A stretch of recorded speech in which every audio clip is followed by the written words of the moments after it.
My name is Precious Chidera Okafor. The daughter of Prophet Dr. Chris Okafor. I used to live with him years ago and I left around 2020. Yes, I left around 2020 because things were about to get out of hand. While I was living in the house, amongst all my siblings, I'm the only one from my mother, while the four of them are from a different mom. While I was living in the house, I used to get treated unfairly. Like it was very, very visible, and even the workers in the house could see it. And one evening, he called me to his room that he wanted to speak to me. And Okay. after I went in, he was, standing behind the door. And then he locked the door and he said I should sit down. And I sat on his bed and he started speaking to me. He started telling me that he knows that I always feel bad because of how he treats me differently from my siblings. But he's only doing that because he loves me. And he wishes that fathers could marry their daughters, that he would have gotten married to me. And that was when he started to touch me, like touch me all over my body. And in that moment, I was sitting very still and frozen because I could not really understand what was going on. And that was how we continued. On different occasions, he would call me. Like another time, he called me and then he locked the door again. And then he started trying to kiss me all over on my lips and all over my body. And it felt like I was quiet for a long time because for me, as at that time, I was somebody that was so desperately seeking the validation of my father.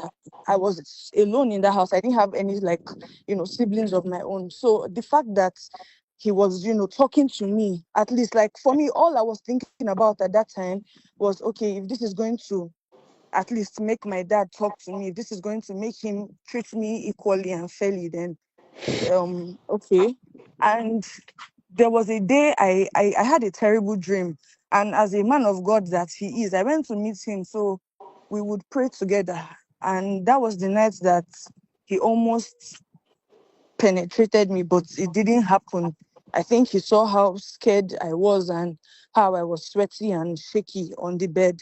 So he said I could leave and I left. And that was when I was able to use a teacher's phone in school and I decided to tell my mom about all that was going on. Then the next week or a few days after, she came to get me from the house.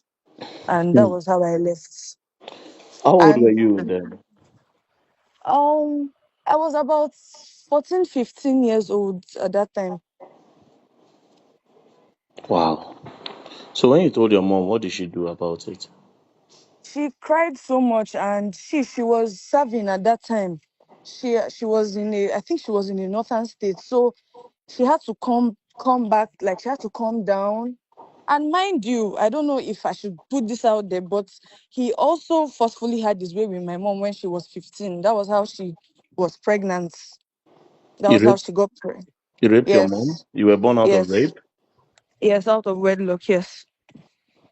Wow. When she was just 15, she used to attend this church and she was in the choir. So that was how he knew her and that was how he raped her. So who pays your school fees? Like who pays your school fees, saw you through school? Presently, everything has been my mom. For since I left his house, I haven't spoken to him. He hasn't reached out. He tried to reach out once. He called me one evening, but he wasn't saying anything basically. He was sounding so prideful and asking me why I also did not reach out to him, that the phone works both ways. And the conversation did not lead anywhere. It was just that one call in the whole of 5 years, and that happened in the beginning of this year. That was when he tried to call me. Does your mom try to go to him and take money from him for your upkeep or for your school fees? Never, never. The only time she did that was when I was still with her before I fully moved in into my father's house. When I was with her and she would go to meet him that, oh, she wants to pay my school fees. She wants to do this for me. And she opened up to me last year that that the reason why she's so bitter towards my father is because he treated her like an object. Like all the times that she would come to the house to come and ask for school fees or ask for anything, he would try and try and try to have his way with her. Other times, I don't know. I don't want to say what I'm not sure of. I don't know if she agrees because she never said that, but she told me every single time she would go to try and get my school fees, he's always, always, always trying to have his way with her, and he's always forceful about it. So anytime she goes to ask him for your upkeep, he tries to sleep with her, and sometimes he tries to even rape her. Yes. Okay. Wow. And while living in the house, countless times, even as a child, I did not really understand it. But growing up, I saw how that rejection made me feel. There are countless times he would take I and my sister Marachi to go and run DNA tests. And even if he runs the test and he sees that we are his children, he still tells people and just like says it that we are not his children for some reason. And I don't really know what his reason is. Tells everybody that, I'm not his child. Wow. How old are you now? I'm 20.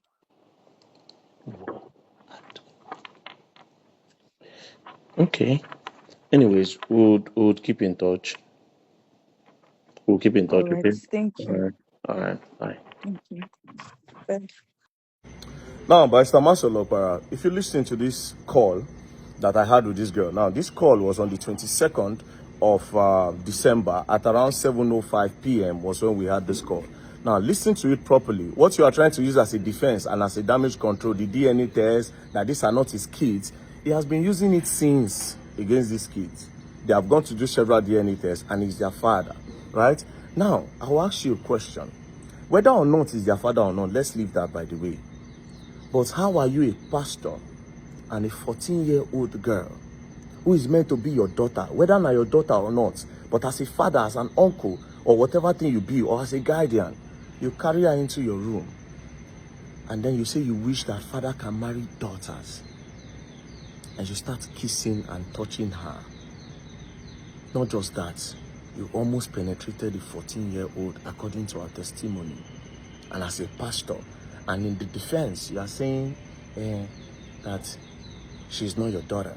Let's say she's not your daughter. First of all, it's an abomination, 14-year-old child, as a pastor and a man of God that you call yourself, and you climb on the altar. Now, you see, you have finally put yourself in the box, right? Your kids are available. You understand? Your kids are available. This case will be a very big case for the country, and people will learn. People will learn a lot how these men of God take advantage of the vulnerable people, manipulate them, use them anyhow they like, But your own, you had no limits. Now you say they are not your case. It's going to be a public case. So Barrister Marcel Okpara, be prepared. These keys will be made available. Do you understand? They'll be made available. Heavy security is going to be a public case. They'll use a public hospital. Cameras everywhere. The DNA test will be conducted on all of them. Your wife might be present.